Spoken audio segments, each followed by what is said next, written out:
ఈరోజు మల్లాపూర్ డివిజన్లో జరిగేటువంటి జగదీశ్వర్ రెడ్డి గారి దిశబొమ్మ దానంలో కాంగ్రెస్ డివిజన్ నాయకులందరూ ఇక్కడ పాల్గొనడం జరుగుతుంది.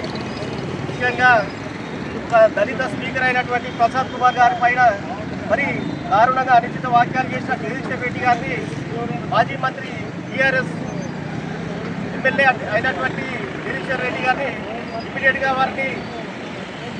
వారు బేషరతుగా క్షమాపణ చెప్పాలి.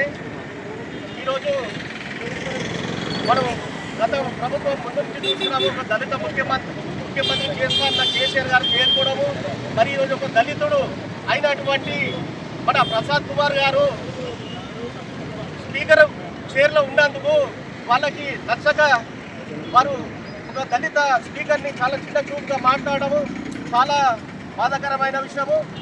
ఇలాంటిది జగదీశ్వర్ రెడ్డి గారు మీరు బేషరతుగా క్షమాపణ చెప్పాలి ప్రసాద్ కుమార్ గారికి. లేదంటే ప్రతి ఒక్కరము మీ ఇంటి ఇక్కడికి చేస్తాం. ఇక్కడ కాంగ్రెస్ పార్టీ ఆధ్వర్యంలో ప్రతి ఒక్కరు వచ్చి మీ దళితుడు మీరు అవమానించిన విధానం చాలా దారుణమైనది. ఈ అందరికీ హెచ్చరిక చేస్తున్నాం. దళితులుండే ఒక రీసెంట్గా కనుక చిన్న చూపు చూస్తే అటువంటి దీన్ని చాలా జాగ్రత్తగా ఖండించాలి. ప్రతి ఒక్కరు కాంగ్రెస్ కార్యకర్తలు ఇట్లాంటి అన్ని పిప్పి కొట్టే బాధ్యత మనందరి పైన ఉన్నది. జై కాంగ్రెస్.